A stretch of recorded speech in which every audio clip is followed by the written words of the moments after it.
Hey, welcome to KentSmithFishing.com. We're down here near Del Rio, Texas at my partner Dicky Newberry's place. So, now granted, there's been a few Coors Lights consumed, but those things are now all up around Dicky's ranch. All right? So we got over close to them and they sound like jet engines. You can hear the wind whistling off the end of the blade. So Dicky knew that those blades are 138 feet long. So we're gonna put some math on you right here. Hold on a second. All right, Newberry, put the math on me. All right, we're gonna say 140 foot to the center of the hub.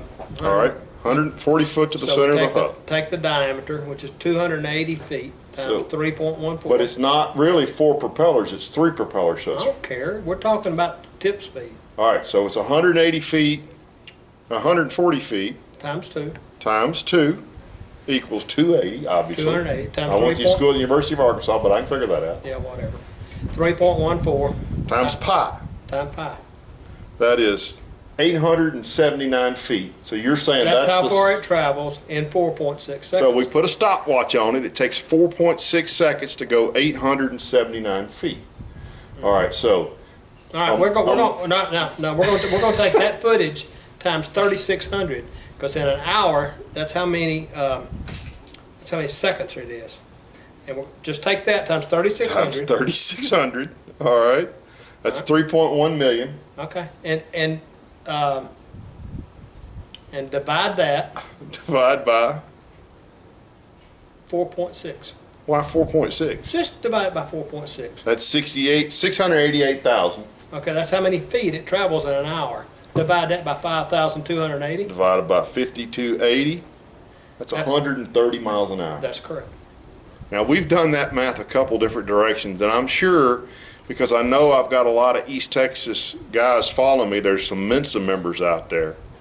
If you don't know what Mensa means, you're probably not a Mensa member, but I think that's right. Oh, it's right. I think things travel. I wouldn't have said it if it wasn't right. Whatever. It's right. So there's your math lesson. Listen, there's one more thing I want to talk about. We're going to show y'all some fishing on Amistad for the next couple days, but something's happening on Rayburn. I've now had two different, an acquaintance and a buddy get a ticket. And I know a lot of guys are coming down for McDonald's here in a couple of weeks, or actually in a week from today. Right. And apparently, and somebody can help us out here, apparently there is a law on the books in the state of Texas that says if you wear an inflatable life jacket, you must wear that life jacket at all times, whether the big motor is running, whether you're fishing, no matter what. If you're in the boat, you have to have that life jacket on unless you have another non-inflatable life jacket in the boat. If you don't, they're going to write you a ticket, and my buddy Jay got one in the last week, and it is a $325 ticket, and they are not writing warnings. Both guys that we know that this has happened to now, there's not been a warning written.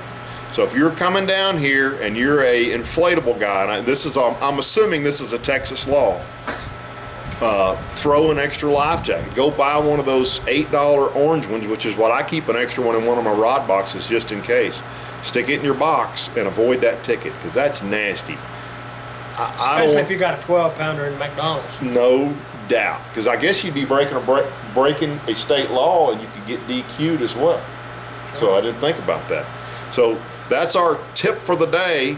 I don't understand why they're not writing warnings. I don't want to get sideways with the game wardens down there, but they're not. They're writing tickets. They're not cutting any slack on this deal. So again, either wear your inflatable at all times when you're in the boat, or just stick another non-inflatable life jacket in your rod box and avoid a really, really expensive ticket and a day away that would just ruin your day. So we'll be back with y'all tomorrow. We're going to go fish on Amistad in a 40-mile-an-hour wind. Whatever. We're going to be out there. So running 70. We're going to run around and get bounced around a little bit, and hopefully have a little bit of fun and get y'all some fish on film and give you an Amistad report. So thanks for tuning in, and stay tuned, and we'll see what we're going to do around here at Amistad over the next couple of days. Thanks, guys. All right, so I wanted to check the math, and this is a pretty good math lesson for those of you youngsters still in school, or those of us who completed 17 years of school and don't remember what pi is. Check this out. This is pretty interesting. Okay, welcome to KenSmithFishing.com. So, just to prove to you Dicky Newberry is not just another pretty face, we're going to check his math. So, remember we have big windmills down there, and we know that the blades are 130 and 138 feet long. The one we were looking at was the big one, 138. We assumed maybe another 2 feet in the middle there for the hub. So we assumed 140 feet. So Newberry's hypothesis is that if that's the case, then it's 280 feet around, 280 feet. And pi is the ratio of, get this, the ratio of the diameter to the circumference. So pi is 3.14159. He did this from his head. All right, so what he said was we have 140 blade times 2 equals 280 feet diameter times 3.14159 equals, what did we come up with here? 879 feet. So that's the distance that that blade travels from point to point. And we timed it from when it crossed there with a stopwatch to when it got back there again, and that was 4.6 seconds. Okay? So he says, if that's the case, you multiply 879 times 4.6 seconds, and that blade, no, I'm sorry, that's not how he did it. How did he do it? Here, let me think through it again. He said there is 60 minutes in an hour times 60 seconds in a minute is 3,600, right? And he said multiply 879 times 3,600 gets you to 3.166722. So 3,166,722. And he then divided that by 4.6. That was our time it took to go around. And that equaled 688,148. And he divided, so that's how many feet that blade travels in an hour, okay? He then divided that by the number of feet in a mile, 5,280, and we came out doing the math this morning with the exact same number, 30.38 miles per hour. He did that math in his head. That is really, really impressive. Dicky Newberry, good fisherman, not just another pretty face. All right, it's April 13th. We're down here at Amistad practicing for the Texas Team Trail. I want to show you all the action we've had in practice right now, all the big fish and all the spectacular fishing.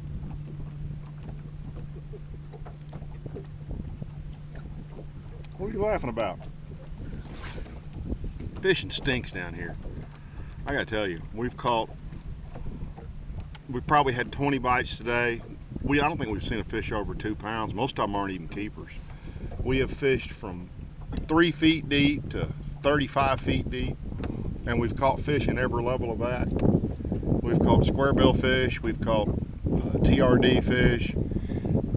Excuse me, Dicky caught some spinnerbait fish this morning. I had some fish blow up on the top water and nothing, which probably doesn't matter.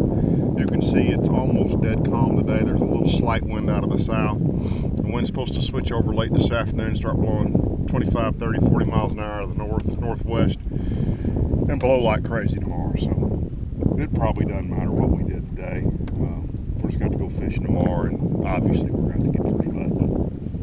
Dicky was here last year. I hadn't been here since 14, so we're just going to go fishing. I'm going to leave the camera on here for a little while. Maybe we can catch another 2-pounder and show it to you, but there's nothing exciting thus far about our day.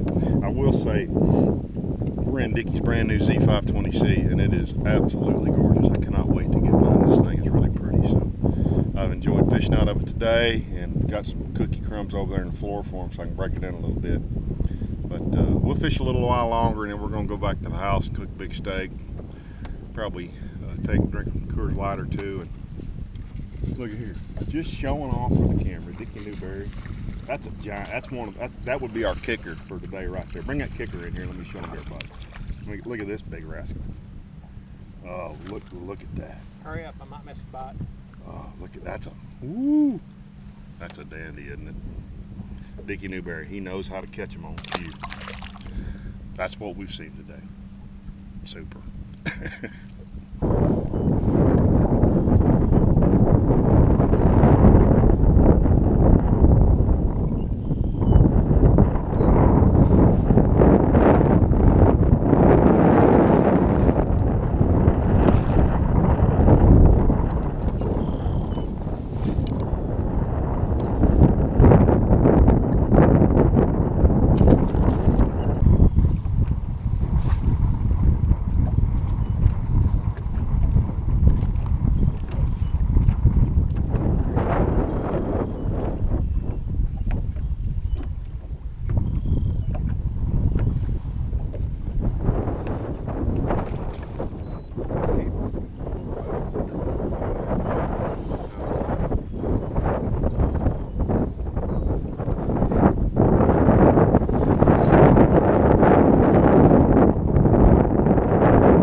That's why I hollered in. I think that I knew he was a keeper.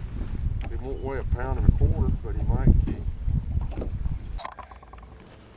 All right, so it's midday on Amistad, almost noon. You saw what we were doing all morning. We just got out on a flat, and the lake varies so much in depth. There's these little bushes just everywhere. We got out there with a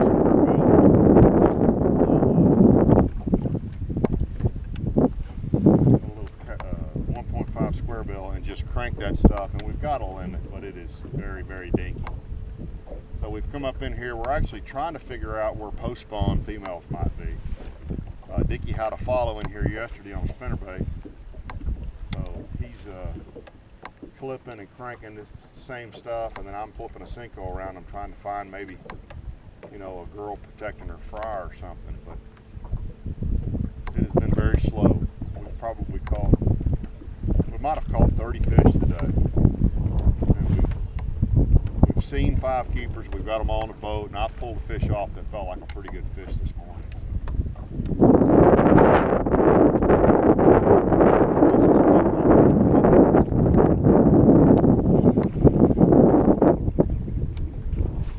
Pretty, very pretty. All right, we're here at the Newberry Casa. There you go. Big stringers caught by all here at Amistad this weekend. Newberry, what did we catch? 130 miles an hour. 130 miles an hour. We did big math. That was the high point of our entire weekend. That's right, it was. And sitting here. We had 979. Did we beat those two? Nope. Did we beat anybody? Yep. Who did we beat? Shelby and Lance. Yeah. Shelby Lance. That's hey, we beat the reigning the almost anglers of the years. And Rodney Dodson. And Rodney Dodson. Yes. we beat 75 people that showed up. Exactly. There you go. No, only 125 weighed in. Yeah, so we beat, what, 120? 125 from 48. So we're doing math again. Stop, Hey, stop. he's a math guy. No more math. 125 showed up or 225? No, No, there was 125 showed up. No, 125 weighed in. Yes. And 40 zeros, right? Right, there was 40 no-shows. They had NS Yeah, decide. 40 40 no-shows. Just want to make fish championship. That's it. What lake's the championship on again? One of those East Texas. Yeah, one of those places. Yeah, not Livingston. Did y'all see that laugh? We know what he's thinking. Clayton's first trip to Amistad, what'd you think? Impressive. Yeah? It's beautiful. Lake's got a lot of fish. We just didn't catch them. Oh, we caught a lot of fish. Yeah. Just not size. Yeah. So there you are, boys and girls. We're going to sit here and have a campfire, eat some hamburgers Mr. Collins is cooking. And hope some hogs show up down the If the hogs show up down there at the feeder, there may be some gunfire, but I think between the drinking and the fire and the noise, it ain't going to happen. So we had a good time down here. I bet you can find scrapes there. We'll see y'all on Toledo Bend next weekend. Thanks for tuning in.